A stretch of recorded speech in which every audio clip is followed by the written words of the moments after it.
Tension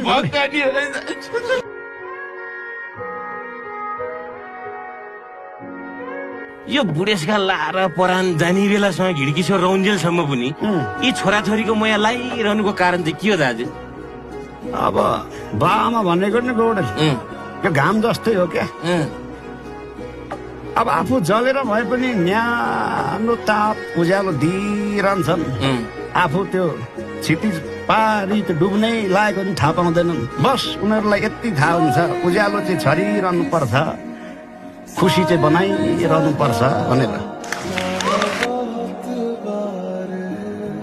Gaudel बामा भनेको घाम हो जसले कहिले पनि न्यानोपन दिनलाई छोड्दैन।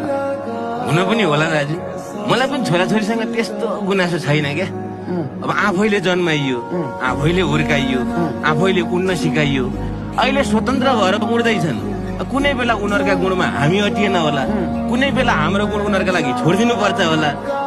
एउटा मात्रै दुःख छ भनेको यो छोराछोरीको गुण राम्रो नहुन्जेलसम्म सिकारीको आँखा लाउँछ कि भन्ने चाहिँ डर हुँदो रहेछ क्या दाजु। डल्ला उडेर जति नै माथि गए पनि तिनका पखेटा अझै बलिया भएको छैनन् कि भन्ने फियो मनमा रहिरहँदो रहेछ दाजु। झन्डै रोए